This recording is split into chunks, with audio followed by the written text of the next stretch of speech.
The station with the best music. You stand up high, love you for life. You're the best of radio, the radio of my life. Radyo Bulanon. RJ 100.9 FM.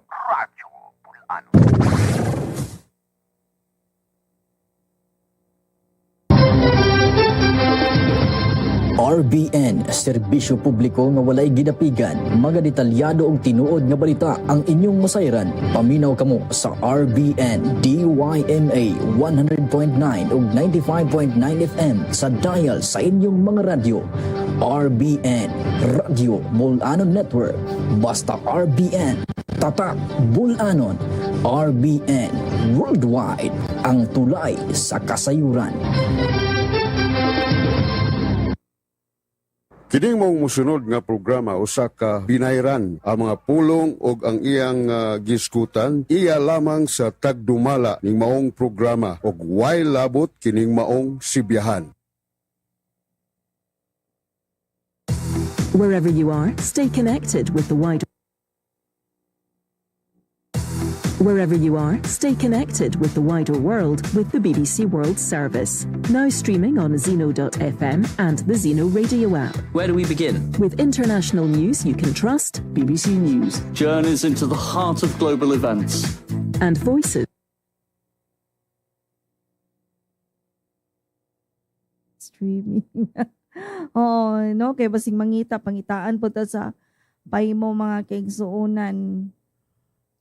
Yes, kay naay. So, kumusta naman mo mga kigsuunan ato mga suking tigpaminaw? Sama kanila ni Ma'am Conchita, Kunching Aranjuez, si Ma'am Janet Aranjuez, mga kaubanan nato Provincial Security Force nga nasa entrance sa Capitol sa pagpanguna ni Ma'am Leia Moreno. Of course, kumusta si Sir Sal Torion? Sir, wako kay baog asa ka na assign, but kumusta maayong odto? So, kining atong programa, this is on behalf of the Provincial Government of Bohol, gipanguluhan ni Governor Aris Samentado, Vice Governor Nick Besas, and of course atong inahan sa probinsya, Provincial Administrator PA Aster Caberte, nga kining atong programa gipahiluna sa radyo sa kahanginan, pinaagi sa Provincial Information and Media Office kon mo, ubos sa pagdumala ni Attorney Filipina Asopiolio, and of course ni Sir Mark Anthony Pernia. So akong Osmon, live kita sa radyo karon pero wala tay live streaming sa atong Facebook no sa DYRD.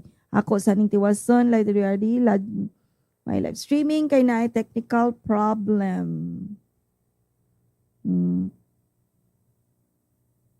Okay, so mao na siya. So mao na siya mga kigsuunan, ato pong timbayaon ang atong mga kaubanan sa Provincial Treasurer Office sa pagpanguna ni Sir Taksukurin o si Sir Michael Iboho akong i-greet no. Especially for you Sir Mike, kay gusto ka og kanang solo. Nga ato pong tibayaon si Lola Gabriel ag si Lola Inday ang lolo og lola ng bayan. Kumusta si Agaw Ma'am Bernarda Villarojo? Kumusta ato mga kasilinganan si Sir Boy ug si Ma'am Bikbik Chua? Si Sir Boy ug si Ma'am Bibi Bandiha, Ma'am Cecilia Tagupa, Agaw Ma'am Bernarda Villarojo. Kumusta naman kagaw? Murag dugay na tawa nagkita gaw no. Murag 2-3 years ago pa dugayan na oy. So mao na siya mga kigsunan niya tibuok Lim Villarojo clan. How are you? Gikan ta og weekend so presko kay ta karong adlaw. Pahinumdum di ay no karong palis ang lubong sa asawa ni Sir Atoy Kosap, no? So, kuan murag kana simbahan bit daol sa ila sa dao, murag ato dito ang mass 2 o'clock pantingali niya. After that, murag ingot og Serenity Park pa to. Oh. So mao na siya. So, kumusta mga kigsuunan ating timbayaon si Mama Jinky, si Sarja Naviso, kumusta? How are you si Ma'am Fer o si Ma'am Gaga Abines? How are you guys? Nga si Sir Jerry Pabe o si Tatay Billy Tongko. How are you? Mga gwapo. So, mga na siya mga kigsunan. So, akong ulitin ko, radyo rata karon di YRD 1161 na kasaligan. Wala tayo live sa Facebook kay naay technical problem, no? So ari rata sa radyo, live na live kita. Ako lang i-check kadali og na. Ay. Na awa jud ay na post. Ada. So mana siya. Okay, so na-post na. May gani ka akong gi-check. Wag day to kung ano, maday to ma-post. So arita sa ato mga balita, mga kigsuunan, kaunta. Oy, kaunta sa Bantawan opens bigger for Sandugo sa Bohol 2026. Mo ganahan ka ng kaunta. Oh. Every year we always look forward sa atong Bantawan labi na ning mga pagkaon bitaw sa gikan sa mga nagkadaiyang mga resorts and hotels, no? So the aroma of freshly grilled dishes, ang bango. The vibrant display of local products and the unmistakable warmth of Boholano hospitality once again filled the old airport grounds as the provincial government of Bohol formally opened kaunta sa Bantawan last July 3 kaniadtong Biyernes, no? Mao gyud launching, marking the start of a bigger and more vibrant celebration of Sandugo sa Bohol 2026. Organized by the provincial government of Bohol through the Bohol Economic Development and Investment Promotion Officer, BDPO, this year's Bantawan features 79 concessionaires. So, daghana man di ay ni. Si Tinta Inoibi. So, di man puta kuan ani oy. Hindi tayo ugaga ng kanang magpili og mga pagkaon, surpassing last year's 70 exhibitors. So nagkadugay bitaw no, nagkadaghan. So basig next year mag-80 na ni kapin, no? Mao na siya, offering a diverse showcase of Bohol's culinary traditions, locally made products, and entrepreneurial talent. So the expansion builds on the success of the 2025 edition, which generated more than 25 million pesos mga kigsuonan in sales last year. Dako kay sila gali, no? 25 milyones ka pesos. Highlighting Bantawan's growing role as a major economic and cultural attraction during the annual Sandugo festivities. Kay mao man guning panahon nga kanabitang kasagaran mga pamilya ang manuroy, di ba? So daghan yung tao. For BDPO officer in charge, si Sir Jude Bernard Gieb. Yes, of course, si Sir Jude ni-retire naman si Ma'am Inday Dominice. Bantawan goes beyond being a food fair. It reflects the heart of Boholano identity. Kauntas sa Bantawan embodies the province's culture. May ingon ni Sir Jude, noting that food has always been at the center of Boholano gatherings, celebrations, and community life. Mao gyud bitaw ni akong na-observe, no, pag abot na ko dirig Bohol, sometime in 2004 man tingali to. Kuan, hilig ang mga bulanon og kaon. O nya mao nang kung naay bag-o nga kananan, maghugop jud na didto. O nya ini kahuman after 1-2 months sila wa na tawo. So mao na siya, no, hilig og kaon ang bulanon. This year's venue has been organized into 7 themed districts. So 7 ka district, nailain og theme that celebrate the province's rich culinary diversity. Kananan, the signature meals district. So mao na siya. So dito mga pagkaon. Hinam-isan. So mga sweets and dessert village. Sugbaan, the barbecue and grill district. Painitan, the snacks and merienda district. So siyarog di mo matagbaw anino. Tagbaw-uhaw. The coffee, tea, and beverage district. Timo-timo, the street food district. And Handuman, a non-food district featuring handicrafts and artisan products that showcase Bohol's creativity and craftsmanship. So, napoy mga baligya dito, no? So, Governor Aris Sementado described Bantawan as more than a commercial space, calling it a gateway to the province's rich heritage. Mao gyud na heritage jud bitaw. So as the window to a wider celebration of history, culture, and tradition. We once again welcome with open arms our residents and visitors to a wide variety of culinary and commercial choices, showcasing the best that Bohol has to offer. Pungpa ni Gov. Aris. He added that Bantawan has consistently fulfilled its purpose of creating opportunities for local entrepreneurs and small businesses to benefit from the province's biggest annual celebration. True to its purpose of providing a central point where local businesses can benefit from the festivities, the Sandugo Bantawan has been instrumental in providing a platform for everyone to take part in the celebration and become a part of the Sandugo experience. Pungpa ni Gov. Aris. The grand opening also gathered local leaders and development partners in support of the initiative. Messages of support were delivered on behalf of Tagbilaran City Mayor Jane Yap by Chief of Staff Kathy Torimocha, while Bohol Integrated Development Foundation Incorporated or BDF President Reverend Father Victor Bompat underscored how Bantawan reflects the enduring spirit, culture, and shared identity of the Boholano people. The celebration officially commenced with a ribbon-cutting ceremony led by Governor Aris Aumentado, joined by board members Attorney Jamie Aumentado Villamor, Tita Baha, Nathaniel Binlod, and Danay Lucy Lagunay. Provincial Administrator si P.A. Aster Caberte, and the Chief of Staff si Kathy Torimocha representing Mayor Yap. Okay. So as Sandugo sa Bohol 2026 unfolds, Bantawan, one of the celebration's main streams, stands not only as a marketplace, but also as a living showcase of Bohol's flavors, craftsmanship, and entrepreneurial spirit, where every meal, handcrafted product, and local business tells a story of heritage and progress.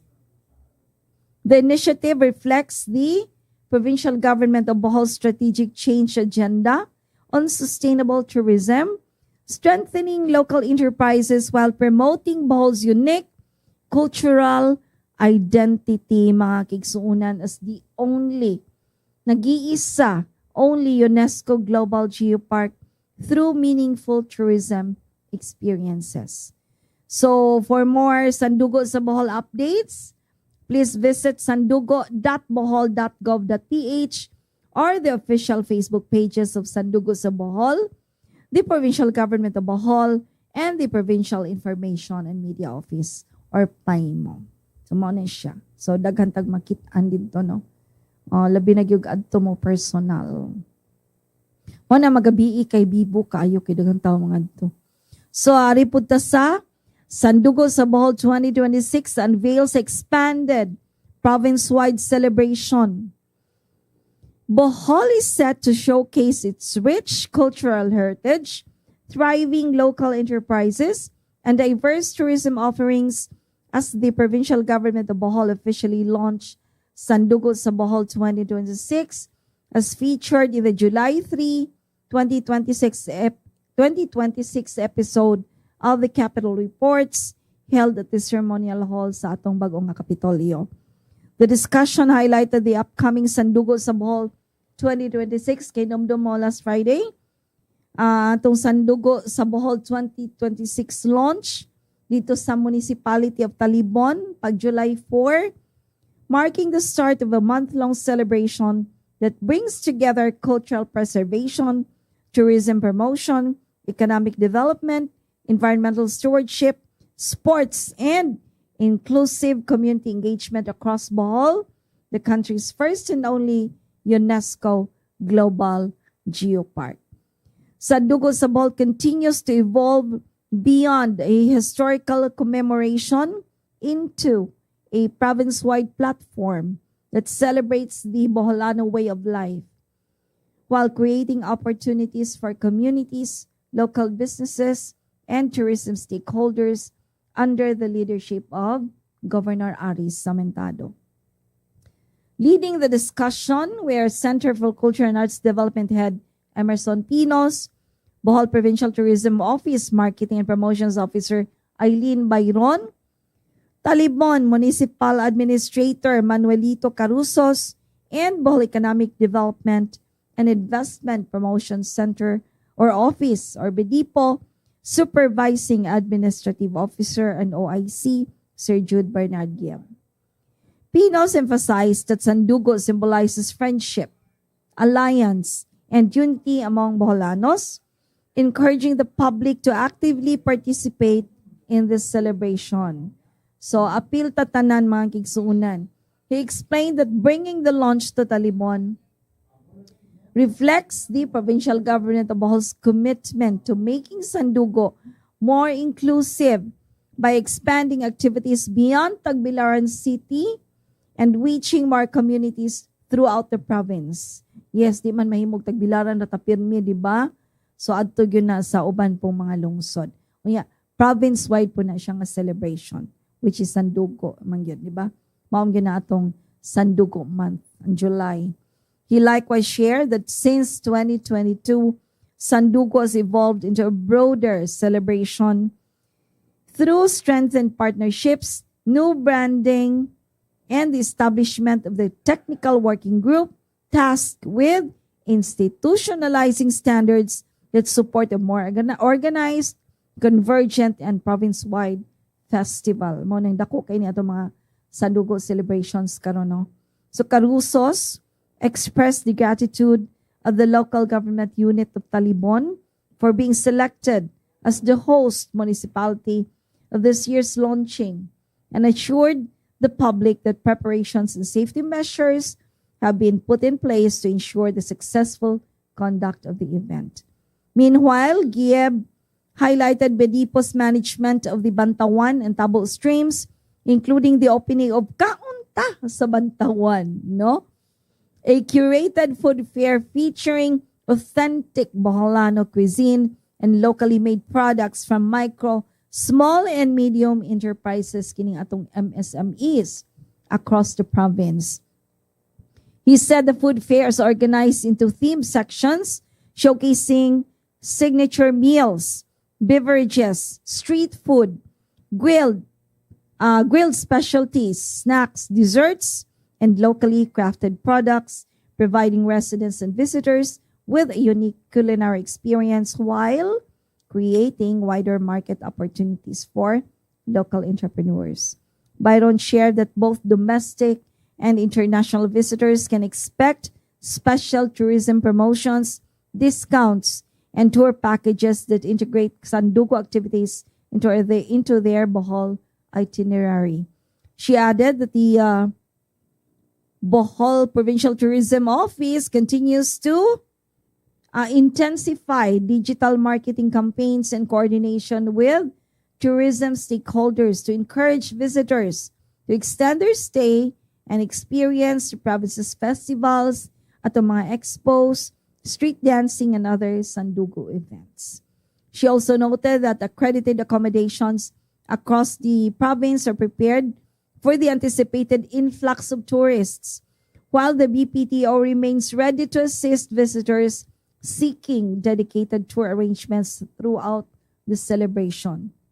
So Pinos, Sister Emmy, likewise highlighted that Sandugo sa Bohol is organized into 8 thematic streams. Pasiuna, di ba? Kana ba murag nag-una?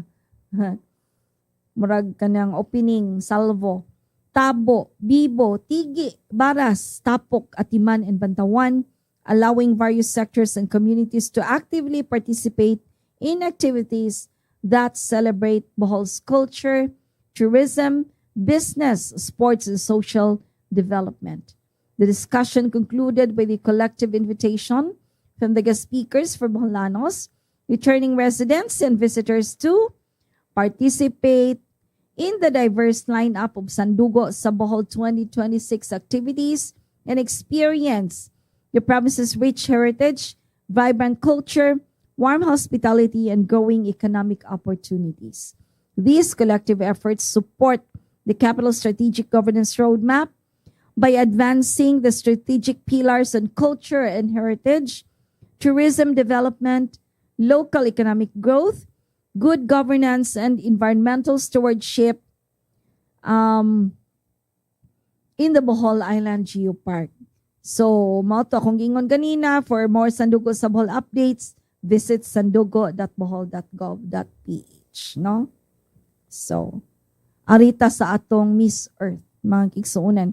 Bohol Ice Miss Earth 2026 segment hosting ko, no? Kitay mo host. Puhon, no? Ang tugutan. Bohol may soon take another significant step in strengthening its position as a world-class sustainable tourism destination as the Miss Earth organization formally proposed hosting a major segment of the Miss Earth 2026 international competition diri sa Bohol. The proposal was presented during a courtesy visit to the governor's office at the new provincial capital July 3 by Miss Philippines Earth 2026 Rina Andrea de los Santos and officials of Carousel Productions led by Executive Vice President Lorraine Shock. They were welcomed by provincial government of Bohol officials led by Gov. Aris, Bohol Provincial Tourism Office Head Juan Pinat, Chief of Staff Attorney Filipina Asoy Piolio, and representatives from the Bohol Center for Culture and Arts Development or BCCAD. The center of the proposal is the hosting of the Miss Earth 2026 swimsuit competition. Ay, nindot man tag mga beach dire, di ba? Which is expected to bring more than 80 international candidates, Miss Earth organization officials, media practitioners, and digital content creators to the province. Daghana ning bisita.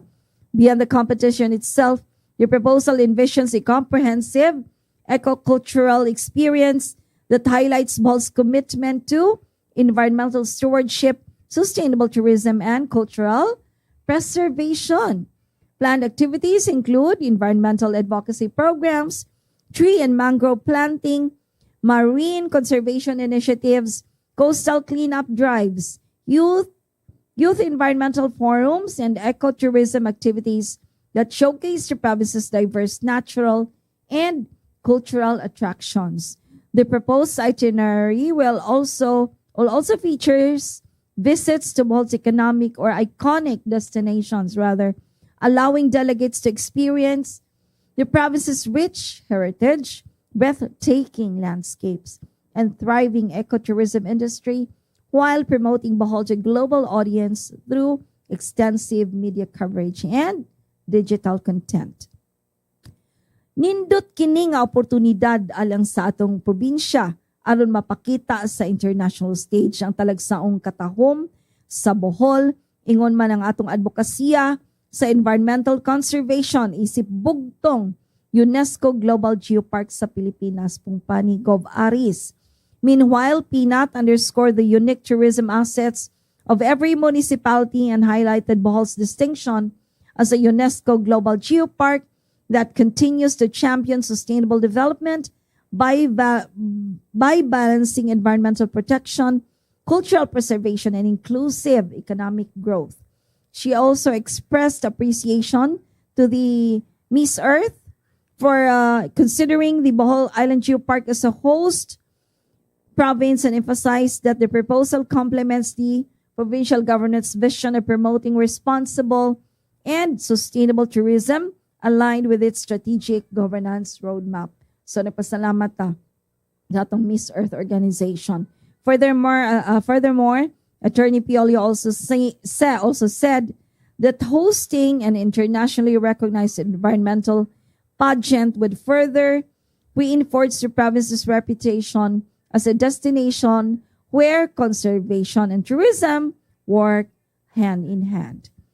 MEO sought to support the provincial government, local government units, and the business community in delivering the proposed activities and enhancing the visitor experience. So the proposal will be carefully coordinated with the local government units, partner agencies, and private stakeholders to ensure a well-informed and collaborative approach to maximize the opportunities that will benefit local communities kung madayon, no?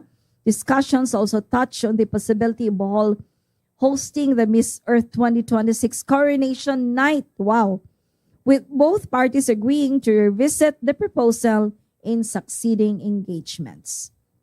Susog madayon, no? Dako ang activity gyud. Should the partnership come to fruition, the hosting is expected to generate significant international media exposure. Wow. Strengthen Bohol's tourism branding and expand environmental awareness campaigns, and of course, create new opportunities for local businesses and communities. Hinaot unta madayon, hinaot we are ready to host Miss Earth 2026 Coronation Night. Mga kaigsunan, dili lang ang swimsuit competition. Kay dako ka enigma, tabang sa atong probinsya sa Bohol, labi na sa tourism, no? So, mao na siya mga kaigsunan. So, napupos naman natong tunga atak ng tulamonon. See you tomorrow. Kita-kita gyapon ta ugma. Sa ngalan sa atong mga kaubanan sa Pikas Lawak, si Sir Eric Ihok, Engineer Jerry Kahis, si Sir Cyrus the Virus, kinayong tingog sa kababayanan, Janet Lim Villarojo, dagang salamat maing hapon. Salamat sa Diyos.